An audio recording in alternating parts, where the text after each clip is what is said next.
Last week, my good man Duck had posted something on his story, and it had said everybody wants to be a stepper until they can't get a spot on the phone.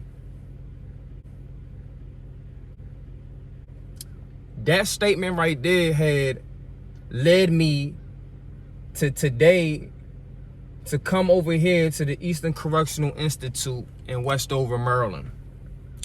I had some business 30 minutes up the road from here, and I decided to come down here to briefly share with you guys my prison story.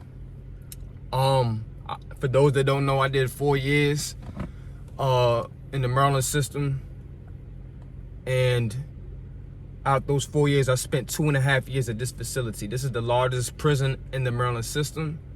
I don't know what the current number is as far as like population, but it's pretty big. So we're gonna do a little detour or a tour through the outside of the prison. Obviously, I'm not gonna be able to get inside.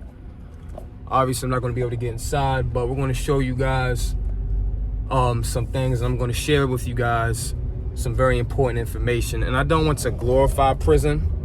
That's not what we're here for. Because there's nothing to glorify. It's very humiliating, and you're not a thoroughbred just because you went to prison. It's some cold suckers in here, and I had to live with these people for a substantial amount of time throughout my 20s, enough that I can really bear. So, okay. So this right here, we're gonna start from Housing Unit 1. This is Housing Unit 1. When I was here, this was a prison housing unit that was mainly ran by the Bloods. This housing unit was ran by Bloods. This was actually, is this C tier? I think this is C tier over here. Yeah, I believe that's C tier. So with C tier, you had basically the Bloods that ran the building. No, C tier's in the back, so that's A tier in the front. You had the Bloods that mainly ran this particular housing unit. They really, it was basically an all-out war when I was here between the Muslims and the Bloods. Very hostile environment. Everybody was on edge. Everybody from the DC car and the Muslims would basically go head up with these Bloods on a regular basis. We actually got people out here in the yard, so hopefully nobody doesn't bother me as far as the prison guards. So, oh, you got like a little private yard right there. They didn't have that when I was here. You got people in the yard right there. Yup, you got Housing Unit 2 right there. Over here, you have the West Compound Yard. That building over there was the building that I slept in. That was Housing Unit 3. That was predominantly a Muslim-ran building. Muslims were in abundance. There was probably like close to 100 of us over there. Housing Unit 2 was mainly a BGF, the Black Guerrilla Family housing unit. As you can see over here, the police, they think I'm trying to throw some drugs over the damn wall. Probably about to blow me up. Anyways, this is the yard right here. As you can see, it's pretty much everybody out right now. You know, I guess they opened the jail up post-COVID. That's the pull-up bars over there we used to get it in at. Basketball courts. This right here is Housing Unit 4. Housing Unit 4 was a unit that is specifically designed for lockup. So this housing unit was pretty much where I slept at for a substantial amount of time. My prison bit, out of my whole time I was out here, I did approximately say 11 months behind this wall. 4B46 over here, this is where I had actually experienced a man get feces thrown on him. The man get feces thrown on him. So just take a minute and contemplate on that. You ever seen somebody, if you ever had anybody throw feces in your face, right, you would want to kill him. So imagine having somebody do that for whatever reason, and them being behind a wall that you can't get to. You can't do nothing about it. You just completely humiliated because you may be beefing with this dude because he's from a rival gang. He might have did some stuff to you on the streets that you may not have had liked, or whatever the case. This is all something that transpires in prison. And not only that, I have actually witnessed firsthand and been involved firsthand with prison brawls, fights, knife fights, Muslim versus gang wars. And it's really not something that I don't think a lot of y'all are prepared to be involved with. Because I mean, I've done seen it, man, time and time again, man. People come and join these gangs. People even become Muslim for the wrong reason. And when they become Muslim or blood for the wrong reason, they don't understand the reality and the significance of the politics and the violence that comes behind these walls, man. They don't. They don't. Because if they did, they would just do their best to just stay out the way. You know, given like me, I didn't become Muslim for, you know, protection or anything like that. But you have certain people that do that. And when they get involved, all of a sudden, their character changes. Now that they see that they're a part of something, they move differently. Same thing with the gang members. And they oppress, especially when the numbers is up. Especially when the numbers is up. And if you are somebody that is just, you know, you're not a part of nothing, but if you're a stand-up guy, you're going to be tested. Whoever you are, you're going to be tested, whether it be from these COs right here.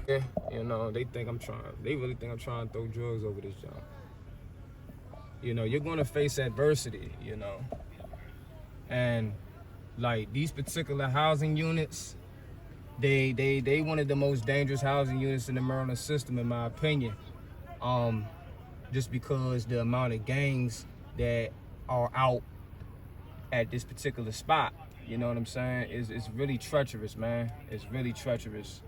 And if you're not careful, you can really get your issue, you know? If you're not careful, you can really get your issue at any given time, man. Things can pop off in this prison yard that you wouldn't even believe, man. I really don't seen a lot of crazy and wild and treacherous acts of violence, man. And, you know, alhamdulillah, you know, I made it through it. And it's really unimaginable, man. Some of the things that y'all really think y'all ready for. But in reality, that life of crime that you live in, this is going to be your ultimate abode, you know. And this life, this is where you're going to be housed at, you know.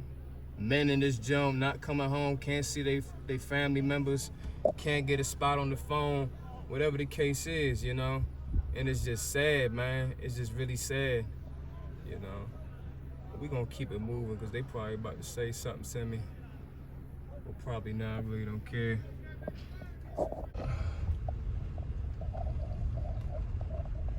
Alright, so we're going to spin back around. Try this one more time. Can't really see. So that's housing unit 6 right there, right? This is housing unit 6. So that's 6B. Like I was just saying, this is a predominantly a blood building. A lot of bloods in this housing unit. One of my companions who I talk to on the regular, Abdul Wali, he's in here for a second-degree murder, and he is serving roughly 40 years. He got sentenced to 40 years. He has about 11 years in. Inshallah, we trying to get him home on an appeal. We're trying to get his time minimized, you know, or reduced, I should say. Get a time reduction. But this is where he's at, you know, and he tells me stories all the time, man, of just the mistreatment by police. You got the mistreatment from so many different people in here, man. You know, from your own kind, from the Muslims of your own kind, and you know, it's really nowhere for you to run. You know, you really just got to sit here and put up with it. And I think that's probably was the hardest part with me doing my prison bit. You know, it was just the fact that you can't get away from this. You can't get away from the crooked COs, the COs that want to harass you. You can't get away from these coward niggas that think that they tough, but then when the knives come out, they tucking their tail. You know, your own kind, like it's time to go. You know, FECES most of the time. And dudes just fold up, man. Dudes just fold up, and it's quite sad, you know. It's really quite sad, some of the things I had to really tolerate and deal with, you know, because there was no way to get away from it. You know, the annoying drug addicts, you know. I used to be a drug addict myself. I'm not looking down upon nobody, but just being amongst drug addicts on a regular basis, and the annoyance of the loud knocking on the cell door every night, the having cell buddies nodding off all types of narcotics that these COs bring into the facility. This is another housing unit right here. This is where a lot of you Bammers that like to make statements will be spending your incarceration at. This is housing unit 5. Last time I checked, this is admin / protective custody. This is where a lot of people spend their prison bit because they can't go out here in the jungle. You dig what I'm saying? They can't go out there in the jungle because they even made a statement. They may be a homosexual. They may be a police officer that may have been crooked and now they're serving prison time for it. They may have been somebody that had just ran up a drug bill and they're scared to go in the compound. They are being housed in this particular housing unit, which is 5A, 5B, 5C. So as you see here, I believe this is the protective custody right here. All these people right here, like I said, they either hot, they either ran up a drug bill, they're either homosexual. They may even be a part of a gang, such as the Aryan Brotherhood, that can't touch the compound, you know, because they pretty much, whenever they touch the compound, it's violence. You know, they get their head smashed by another rival gang, which is DMI, Dead Man Incorporated. They pretty much have an on-site situation to where people are getting killed. People are getting killed whenever they cross paths, you know. These are pretty much all white boys that I'm referring to, these particular two gangs. But yeah, I've seen some pretty horrific things go down between them two. Yeah, so as you can see, you got the police behind me. They really think I'm up to something, man. They ain't a bunch of suckers. So we're gonna, you know, these are the good men, man. Some of these dudes are really solid Muslim brothers, man. And even, you know, solid non-Muslims, you know, that I met behind this wall. You know, over there, that's housing unit 3C. That was over there as well. That was when the first situation had transpired between us and the Bloods. The dudes got their issue, man. Dudes got their issue. You know, how that particular situation played out was you had a dude that was drunk. You had this Blood dude, he was drunk, right? It was December 24th, so, you know, they all turning up for their holiday. and a Muslim brother had came upstairs because we had the top tier. You know, we had the top tier pretty much. And we had like two phones on the tier. It was 6 phones, we had 2 of them. The Bloods, they had like, I can't remember if they had 1 or 2, but we had 2 phones. So pretty much what ended up happening was the Blood dude, Buster, ended up cracking slick with the brother Raouf. And him and the brother Raouf, you know, they pretty much was cool, but I guess this day Buster was feeling himself. He was feeling himself a little bit too hard. So what ended up happening was Buster was drunk and made a slick remark. I can't remember what he had said, but he made a really slick remark. And Raouf was like, man, I'm about to go dog this nigga, this, that, and the third. I'm like, wait a minute, what's going on? So Buster, he followed him upstairs. No, matter of fact, no, I lied. He didn't follow him upstairs. Raouf tell me what's going on, so I go and approach Buster. Buster's probably like 5'9", but he was like a real stocky 5'9". So his 5'9" made him look like he was 6 foot tall sometimes. You know, he used to work out, but at the end of the day, he ain't had no go in him because he was a drug addict. Get what I'm saying? So I go downstairs, I approach Buster, I'm like,